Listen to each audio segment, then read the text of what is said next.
Hey everyone, welcome back to BrickVault. This is Mike, and yet again we are in the top 10 MOCs episode. We're gonna be going through some awesome LEGO creations, and also I'm gonna be showing fan MOCs at the end of the episode that you can submit also for the next week's episode in one of the links below. The Thunderjaw from Horizon Zero Dawn large interwebs are an incredible MOC. Probably a little biased here, but I really love that one. Check it out in one of the links below. If you decide to purchase instructions, you're not only supporting the channel here at BrickVault, but also the designers we work with for every model. And of course there's a full Thunderjaw video with a really cool intro in the links below. Number 10 on this week's list is Brandon and Taylor with Xenomorph Attack. I'm not sure if you could call this build cute because it's a very perilous moment for this poor space marine, but it is indeed incredibly detailed. That cute Xenomorph can be built by yourself because there are instructions available on the designer's Flickr profile, check that out. I really love how the bricks are utilized here, especially that little fan in the back wall. That's a really cool build, I think, with the cheese pieces. The angled pipes on top and bottom look really well. I like the orange poking through the grill pieces, some of that Xenomorph acid blood on the floor, and the whips for some of these iconic cables throughout alien locations, plus some of the very cool industrial details on top of the MOC. A vignette is all about the details and the execution, and this one is really well done. Number 9 by Thomas Gion was selected through a total bias of mine. This is a very chibi Tesla Cybertruck. I recently came into possession of the diecast official Tesla Cybertruck as one of my beloved collectibles, so you can probably guess where the love for this MOC is coming from. The carrot in the front is a really nice touch. If you know, you know. I love how he was able to integrate all the shapes, including the wheel wells, in such a small 6-stud build. The angles are pretty much on point for this very triangular vehicle, and I believe that's also mostly thanks to that newer slope brick in the back that was used in the recent sets. The instructions for this are available on his Brickable, and I'm probably gonna recreate this to place it next to my Tesla diecast Cybertruck. On number 8 we have Takadox from MitchBuilds, a recreation of the set number 8916. I am totally not into Bionicle, but this build has some superb expression, and especially the head, with the use of these modified 1x2 pieces for the eyes, that struck me as something really cool. The squid creature to the left has some incredible NPU with the basilisk headpiece, and as for the main build, I really like the posability and the menacing stance. Very cool use of the contrast of black, lighter blue and darker blue overall, plus some mechanical details in silver and gunmetal grey. Some hoses throughout to make this mechanical looking MOC come alive. Truly superb, and yet again if you compare the set and this, you know which wins. Number 7 is a nostalgia piece for me, Uncharted Fabrications, coming in with the Ice Planet 2024. And yes, these are the brand new Ice Planet minifigures from the collectible minifigure Space series. We even have the penguins from the same minifigs just chilling on that iceberg to the right. The whole vibe of the ice wall kinda resembles Hoth to me, but hey, it's Ice Planet, right? Love the detailed build for that base entrance, and that watchtower or some sort of an array is really cool with capturing the Ice Planet color scheme. This MOC reminds me how much I would love to see Ice Planet come back in some capacity. There is a chance, at least because we've seen some Blacktron and classic space comebacks in LEGO already. With number 6 we have Qian YJ with classical Birdcage. A more artsy looking MOC, you can see how big it is, there's a minifigure to scale. The bird itself is built really well, but it's the cage that captures your attention. Lots of bling with lots of gold throughout the entirety of the MOC, and it contrasts really well with the dark blue. The texture is given thanks to a lot of 1x2 grill pieces, and there is some curved elements at the top to finish everything off. The Harry Potter golden owl is used as a pinnacle. We also have some clockwork style details on the sides of the cage, and overall this MOC is not only beautiful, but I believe it also sends a message.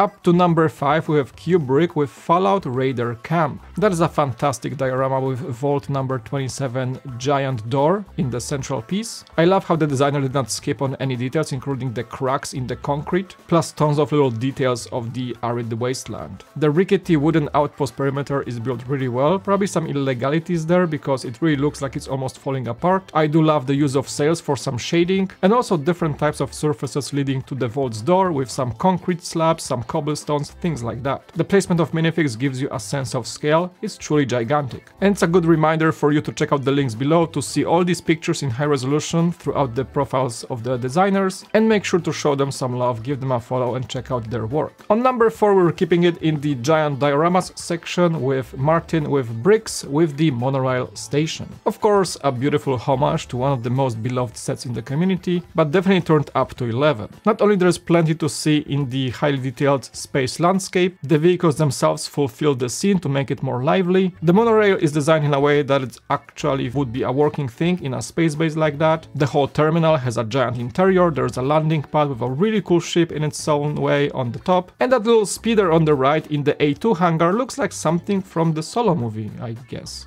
I also love the subtle gribbling and detailing on the main walls, and truly it is something every classic space LEGO fan will truly appreciate. Very well done, and I highly congratulate the amount of effort put into this mod. Speaking of effort, we are in September, which is Shiptember for the LEGO fans and the sci-fi lovers out there, and Perry B finished the Sword of Damocles. A ship with the capital S, love the design, gives me some homeworld vibes for sure. I love the three-way design with what seems to be a giant laser or something particle weapon in the middle. Incredible color blocking throughout with the use of bricks, especially that stripe in the middle with the use of the Next Knight shields. And the engine section has some really incredible angling throughout with the use of the ski pieces to get the nozzles right. I'm sure there's gonna be more Shiptember builds as the end of September closes in, but I gotta tell you, this one from Perry already stands out in my personal liking. Same goes for Alvaro Gunawan on number 2 with the ST-24 fused plasma accelerator. Yes, you can spot a Gundam-like mech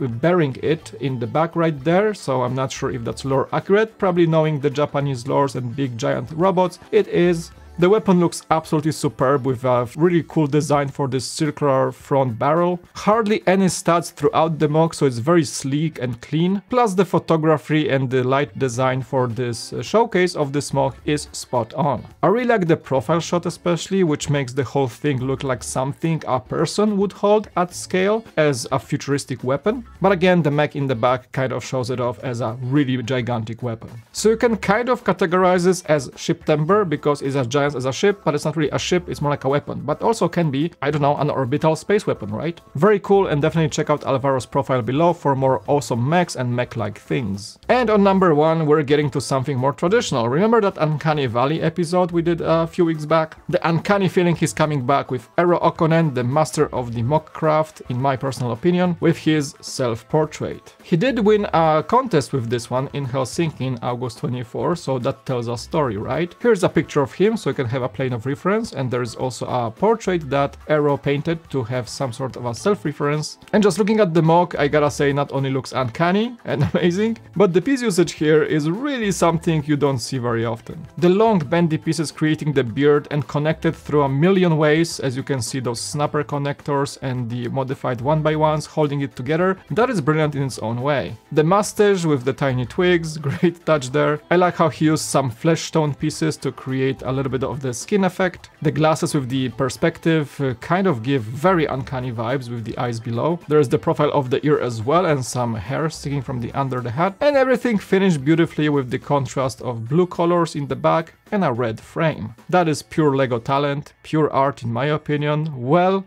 done. I think this deserves the number 1 spot this week, because that is not something you literally see every week in the LEGO MOC community. Great job. Honorable mentions, lots of them this week. What a packed week, I can tell you that. Darkwing Duck from moptoptrev. I really loved playing the old Darkwing Duck game in one of my first consoles as a kid. Karf Oohlu Lite with the demountable artillery, superb NPU here and there. Shipmaster with this version of the Optimus Prime. TE Brickworks with Kauriri the Brother Hunter, super cool usage of editing with the fog in the back. Karf Oohlu Lite yet again with a fantastic use of the Death Star piece in the Taking Baby Steps MOC. Care Creations with Chinchorro Mummy, creepy but superb. Peter Blackard with Hot Wheels Twin Mill 3 Batmobile, that should be an official LEGO set, it looks superb in that color scheme. Clockwork Bricks with fantastic small retro future Hot Rod version 3. Oshi with the Frontier, a simple MOC but very well done. Dream Dynamic with the Star Trek inspired ship USS Scorpion TX 74207, a ship worthy of Shiptember. Jack the Block with a castle monster, funny and expressive, love that one. Dylan Gion Mivis with Forest Guardian, superb use of dual-colored Bionicle pieces. Ben Stralka with This House in the Woods, so well done. Ordo with a homage to really cool game that just came out recently, Star Wars Outlaws. I've been watching a lot of the streams recently. Talego with a superb minifigure scale Y-Wing. Max with the F-15E Strike Eagle on the airfield diorama. 7 Bricks with a greatly shaped heavy equipment mock. Vlad Prokopet with the Peterbilt 359 mock. Shunyog Balaz with the Ford Capri 2600 RS, kind of a homage to the latest Grand Tour. I'm still crying. Edge of Bricks with the Plains Village Minecraft mock. Galad with the Dwarven Blacksmith Bust. Lego 7 with the Dazzling Ninja Mecha, translated from Mandarin, so I hope I did it right. Tyler with the Aftermath. I can say 'tis not just a flesh wound. Deacon Liu with the Fantastic Yaksha King, based on the Black Myth Wukong, the latest popular game. Lion Ha with the Old Man at the Sea, a mock submitted actually to Lego Ideas, so go support that. And Jonah with a Koala, a lovely, cute mock to end this week's episode. Here are your fan mocks for this week's episode. Thank you so much for all these submissions. If you would like to submit a fan mock for next week's episode, there is a link below. Also, links to previous top 10 mocks will be on the screen at the end of this video if you would like to watch more. It was Mike, thanks so much for watching, and I'll see you next time on BrickVault.